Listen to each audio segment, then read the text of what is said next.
za pierwszym razem odczuwam większy ból. Nie wiem, dobra, jest tu, macie trochę psycholi i tak dalej.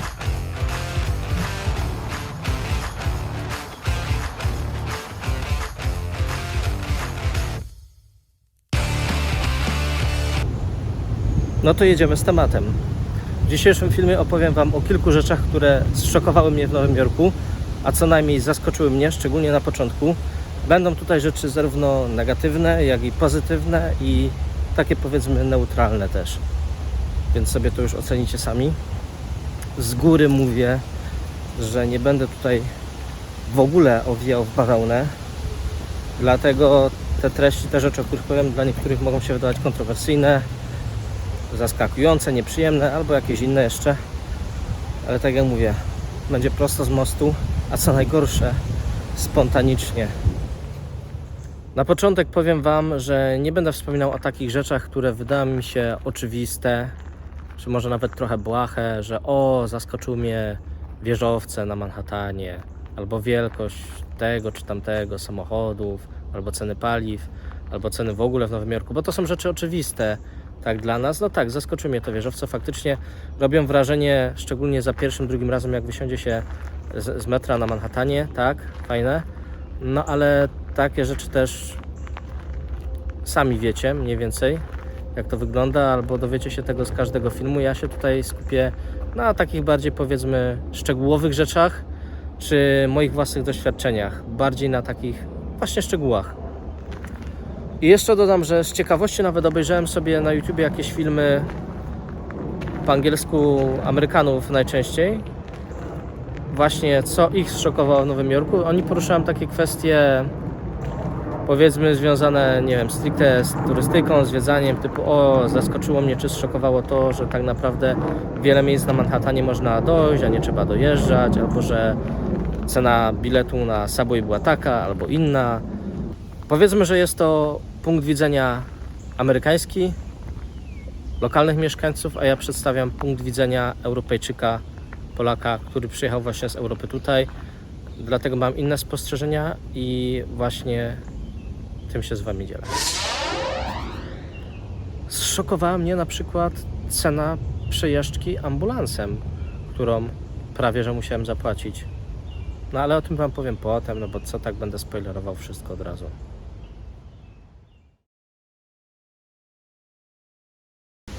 Zszedłem tutaj w sumie na taką boczną dróżkę, to znaczy boczną, pełne z takich ścieżek czy dróg tutaj w tym parku. No, ale tutaj będzie bardziej spokojnie i przyjemniej do nagrywania, myślę. Więc pierwsza z takich rzeczy, która zszokowała mnie, zdecydowanie zszokowała mnie tutaj w Nowym Jorku, to liczba bezdomnych, których możecie spotkać praktycznie wszędzie. Cały Manhattan jest usłany bezdomnymi. Dobra, nie tak, że idziecie ulicami, wszędzie oni są, ale na wielu stacjach znajdziecie bezdomnych, na wielu ulicach Manhattanu i nie tylko Manhattanu znajdziecie bezdomnych. W metrze właśnie często jeżdżą bezdomni. I jak poczytałem trochę więcej, to Nowy Jork zajmuje pierwsze miejsce w statystykach czy w rankingach, jeżeli chodzi o liczbę bezdomnych. Miasto Nowy Jork. Pierwsze miejsce w Stanach, jeśli chodzi o liczbę bezdomnych. Albo Los Angeles. To zależy już od źródła. Albo to jest Los Angeles, albo to jest właśnie Nowy Jork. I ta populacja wynosi też, w zależności od źródła, między 62 a 78 tysięcy. To tak jakby, powiedzmy, średniej wielkości polskie miasto wsadzić tutaj i wypełnić je całe bezdomnymi. To jest takie porównanie. Druga sprawa, która trochę się z tym wiąże, to liczba osób chorych psychicznie, które tutaj spotkacie. Podobnie. Najczęściej w metrze, okolice metra, ale nie tylko. Ja się tak zastanawiam czasami, dlaczego właśnie policja czy jakieś inne organy, takie mam wrażenie przynajmniej, praktycznie nic z tym nie robią. Różnego rodzaju świry, sorry za określenie, ale jak już parę lat się tutaj jest i ciągle widzi to samo i skalę tego zjawiska, ich zachowanie, no to sorry, jeżdżą tymi właśnie subwayami, zakłócają spokój ludziom, drą się, wyzywają, walą młotkami po szybach. To są osoby niebezpieczne, to nie są Nie mówię tutaj o osobach, które mają depresję, czy chorują na depresję, czy tego typu rzeczy, tylko mówię o osobach, które według mnie stanowią realne zagrożenie dla normalnych ludzi. Nawet dla przykładu koleżanka z pracy powiedziała mi, że ona 3 razy miała taką akcję. 3 razy. To sobie pomyślcie, jaka to jest skala zjawiska. Jedna osoba w ciągu roku właśnie w pociągu, w metrze, że podchodzi do niej jakiś gość, zaczyna coś się wydzierać, stoi przed nią, odpierdala różne jakieś akcje i to jest w nocy oczywiście. Wagon praktycznie pusty, no i co ona może zrobić? I co na to policja? Z tego co przeczytałem, to nowy burmistrz miał niby przymusem, czyli przymusem, niekoniecznie za zgodą tych osób chorych psychicznie, hospitalizować te osoby. Ale w ogóle jak to według mnie absurdalnie brzmi, że ktoś jest chory psychicznie, czyli w takim sensie, że nie wie i tak co się wokół niego dzieje, czy jest niepoczytalny.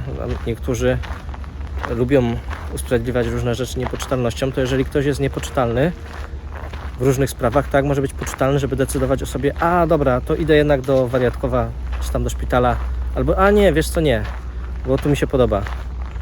To jest bezsensowny koncept według mnie, który w ogóle gryzie się sam ze sobą. Także popieram to, żeby ich po prostu zamykać, no bo stanowią zagrożenie dla normalnych ludzi. Sam też byłem świadkiem kilka razy takich sytuacji, że stoi taki świr, wydziera się po prostu na całego, wyzywa ludzi i 100 metrów dalej, czy nie 100 metrów, 50 metrów dalej stoi policja i oni sobie stoją z rękami w kieszeniach, nic z tym nie robią. Widzą tego gościa, akcja dzieje się zaraz obok, no i na co czekamy? Aż będzie jakaś ofiara takiego psychola, czy co? No sorry, tak to wygląda. Następna rzecz, która mnie zszokowała, albo zaskoczyła, albo po prostu codziennie, albo prawie codziennie, powiedzmy raz w tygodniu, uśredniając, żeby być obiektywnym, to właśnie metro. Najgorsze na całym świecie jest właśnie tutaj w Nowym Jorku. To mówię wprost, to nie jest żadne narzekanie, to jest stwierdzenie faktów. Po prostu żenada. Najgorsze. Dlaczego? Dla wszystkiego. Z każdego powodu. Zawsze spóźnione, no prawie zawsze. Ciągle jakieś roboty, ciągle poprawa, naprawianie czegoś. Mieszkam tutaj 4 lata. Na tej samej trasie ciągle trwają jakieś roboty. Nie tylko na tej, ale też na innych. Chciałem podkreślić po prostu skalę zjawiska. Nigdy nie jest to zrobione. Najgorzej jest oczywiście w weekendy. Człowiek wraca wieczorem, czy nawet późną nocą po pracy do domu i zamiast jechać godzinę, to kurwa 2 godziny. Czasem trzeba wlec się tym metrem. Szybciej byłoby tak naprawdę rowerem i myślę tutaj o kupnie rowera i po prostu rowerkiem sobie czasami wracać z powrotem na chatę. Godzina jazdy, czyli tyle samo co metrem, jeżeli nie jest spóźnione, albo jeżeli nie są w ogóle odwołane połączenia i trzeba jechać tu na jedną stację dojechać, potem z tamtej na inną, tu jednak nie poinformowaliśmy, ale też jest zamknięte, tu to, tu tamto, siamto, jeden wielki rozpierdol i burdel.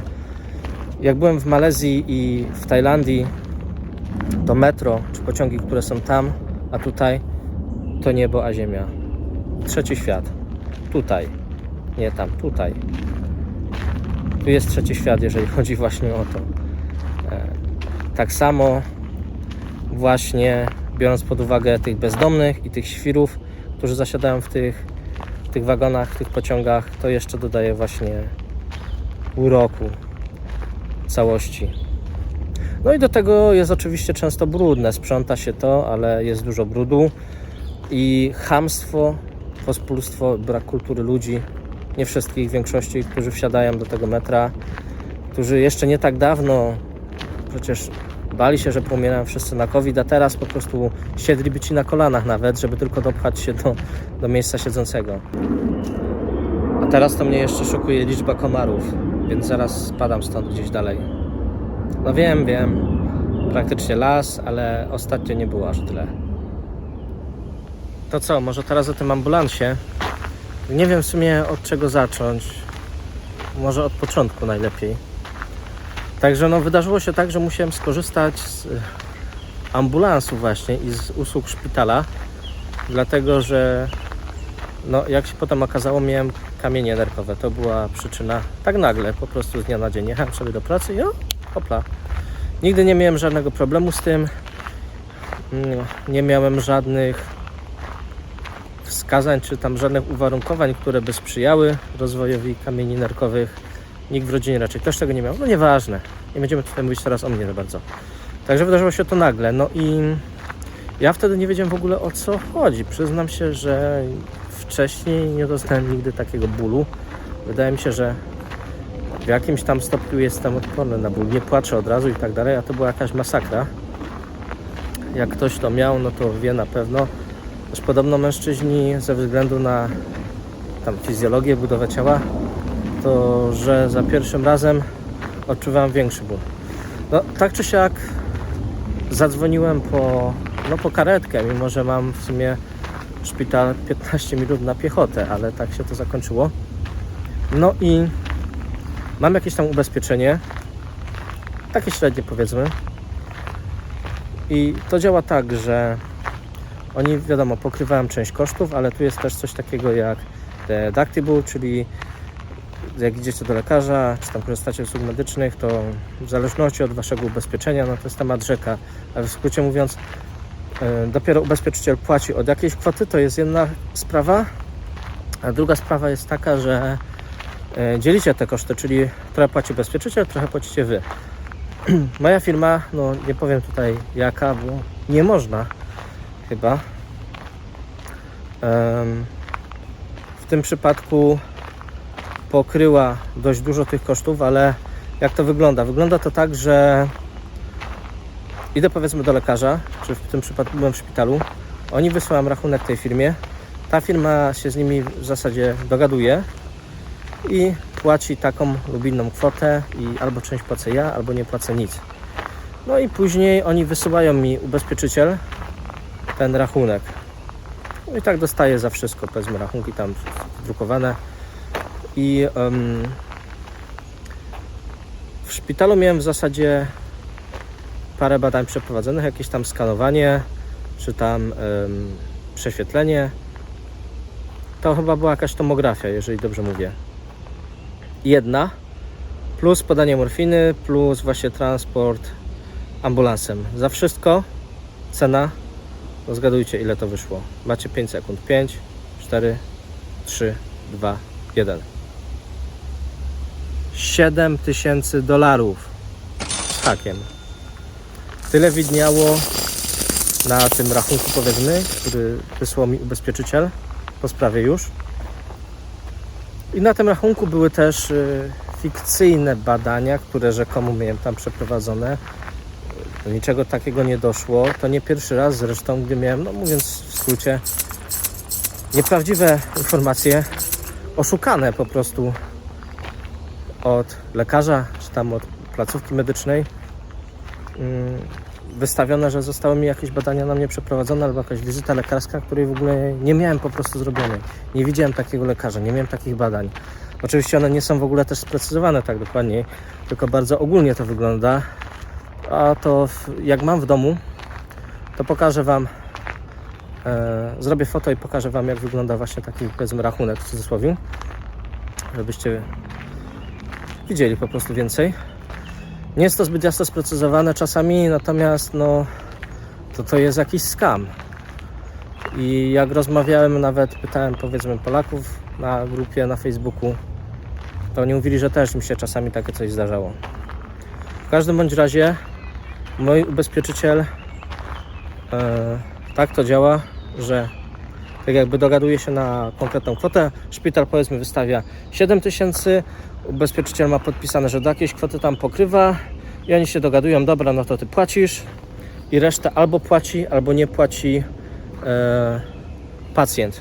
No i co z tego wynika? Ja tak to rozumiem, nie wiem, jeżeli się mylę, a jeżeli ogląda to ktoś, kto zna się na tym temacie lepiej, może dłużej mieszka w Stanach, to może mnie tutaj poprawić, ale ja wnioskuję, że ta kwota zawsze jest zawyżona, którą wystawia, powiedzmy, szpital czy lekarz, dlatego że jak spojrzycie na tą właśnie kartkę, na to zdjęcie, które tutaj zamieszczę, zawsze praktycznie jest tak, że ubezpieczyciel negocjuje, czy tam jest umówiony na mniejszą kwotę do zapłaty, dużo mniejszą niż wystawia właśnie placówka medyczna czy lekarz i pacjent płaci tam część albo niewielką część tego, czy tam większą, mniejszą.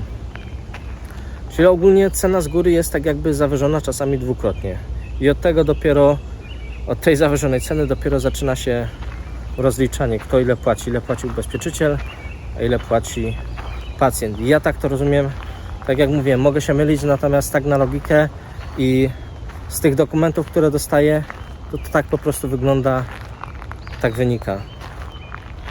Tak jak mówię, $7,000, chyba było 7,500 za przejażdżkę, transport ambulansem, 5 minut do szpitala dalej, za wykonanie skanu, podanie morfiny i parę słów od lekarza. To tyle w zasadzie, tyle tam było. To teraz może w końcu coś przyjemnego. No to idziemy do apteki i będzie bardzo przyjemnie, bo apteki tutaj, a tutaj mogę podać nazwę firmy, czyli na przykład CVS, moja apteka, a w zasadzie to nie jest takie przyjemne. Teraz mi się tak skojarzyło, że jest tam kilka bardzo głupich rzeczy, ale o tym zaraz.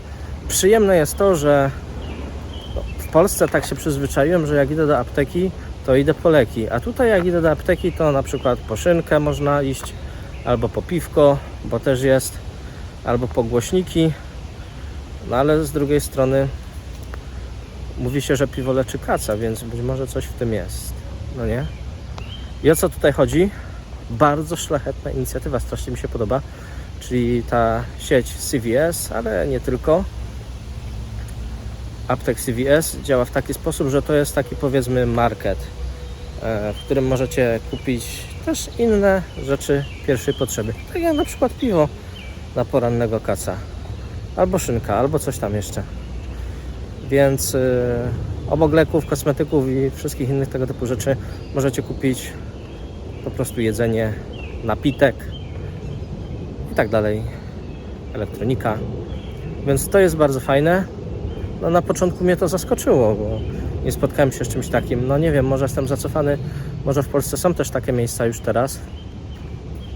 Chociaż też nie wiem, czy aż na taką skalę jak tutaj. Czy jest aż tyle produktów i tak dalej. Ale z negatywów tej właśnie apteki to jest to, że bardzo dużo rzeczy jest pozamykanych na klucz w gablotkach szklanych. No i tak się zastanawiałem na początku. Maszynki, no nie wiem, dobra, jest tu, macie trochę psycholi i tak dalej, to nie wiem, żeby nie, co, ludzie nie cieli siebie, albo tam kogoś, albo nie wiem w ogóle o co chodzi. No ale potem zamknięte jest mydło, szampon do włosów i tak dalej i po wszystko trzeba dzwonić guzikiem, żeby przyszła obsługa. To zazwyczaj bardzo długo trwa, jest powolna obsługa i otworzyła wam tą gablotkę. No i powiedziała mi jedna babeczka, ja zapytałem, dlaczego właśnie to jest wszystko tak pozamykane. No bo kradną.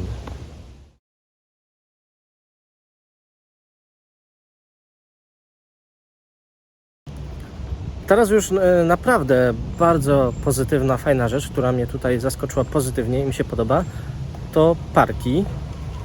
To, że jest nawet trochę tych parków, to, że są to duże parki i zazwyczaj jest tutaj dość duża aktywność ludzi, co też mnie właśnie zaskoczyło. Jest takie dwa w jednym. Parki i aktywność, no bo powszechnie się mówi, czy uważa w Polsce, w Europie, sorry, ale tak jest, że Amerykanie nie są aktywni. No i to, co tutaj zobaczyłem, to trochę stoi w sprzeczności z tym, dlatego że bardzo dużo osób uprawia no tutaj różnego rodzaju sporty, biega, jeździ, spaceruje, hiking, trekking i tak dalej, ale w tych parkach właśnie no to szczególnie bieganie, rower. W parkach są też właśnie boiska, nawet do piłki nożnej. W tym parku właśnie, w którym jestem, to gdyby tam dalej iść, to jest boisko do piłki nożnej, bardzo fajne, muszę przyznać. Byłem tam parę razy. No, do sportów amerykańskich, którymi ja się nie interesuję, więc tutaj za dużo nie powiem. Czasami nawet do siatkówki są boiska. To jest bardzo fajne. Bardzo dużo osób też, no to zależy jaki park, ale są takie miejsca, że na przykład robi się jakiegoś grilla, przychodzą ludzie, no, puszczają muzykę, przychodzą w grupach i tak dalej. Jest to zdecydowanie bardziej dynamiczne i więcej się dzieje niż w polskich parkach. To jest według mnie fajne. No i tak jak mówię, że ci ludzie aktywność tych osób mnie zaskoczyła. Ja tutaj czasami nawet przychodzę o 7 do parku, to już ktoś biega. Znaczy ktoś. Wcale nie mało osób. Zaskoczyły mnie też żółte autobusy szkolne. Klasyka. Szczerze mówiąc, przyznaję się bez bicia, że nie wiedziałem wcześniej o tym, że rzeczywiście te autobusy jeszcze tutaj kursują, takie właśnie.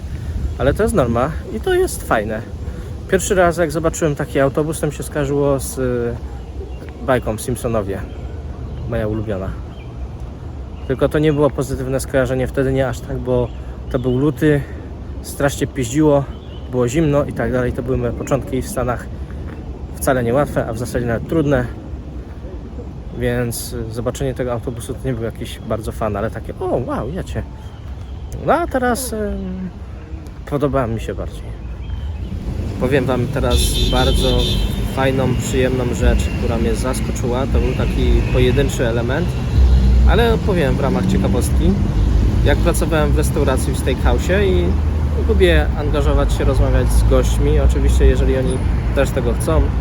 No i miałem okazję obsługiwać taką parę. Okazało się, że facet z żoną, on był wcześniej żołnierzem, byłym żołnierzem na misji właśnie w Iraku i w Afganistanie. No i też się zapytał, skąd jestem. Czasami goście pytają, albo nawet zgadują trafnie, że z Polski, albo że ze wschodniej Europy, bo to po akcencie słychać. No i powiedziałem mu, że z Polski. I wtedy jakoś zaczęliśmy rozmowę. Opowiadał mi, że był na misji z polskimi żołnierzami. No ja od razu ciary na skórze i tak dalej. Patriota i też wszystko, co tutaj zaraz powie i tak dalej, i tak dalej. No i on mówił, że jak on to fajnie ujął, że bardzo lubili właśnie tam z Polakami współpracować, działać, bo wiedzieli, że Polacy się nie pierdolą, tylko że zadanie zostanie wykonane i to porządnie. Oni się czuli komfortowo z Polakami i bezpiecznie.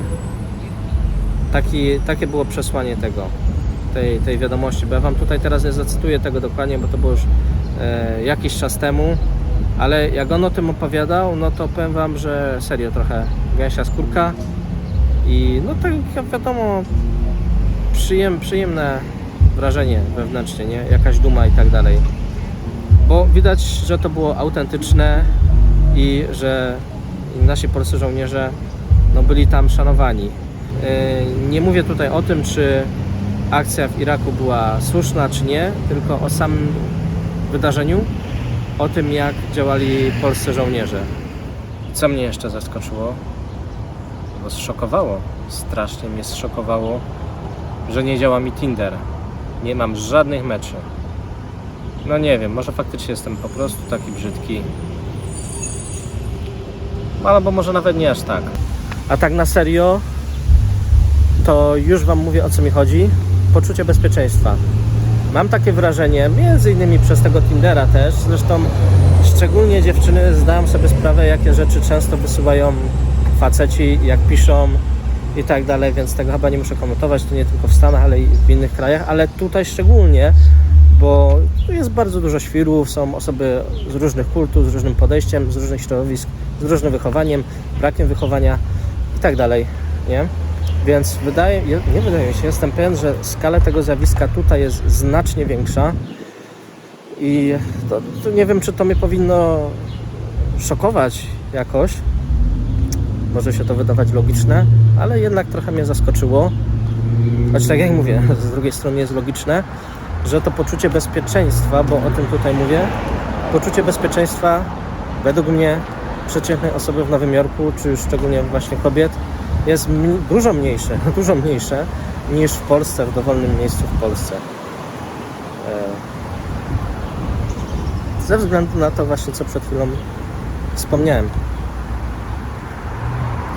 Takie mam wrażenia, oczywiście nie tylko z social mediów,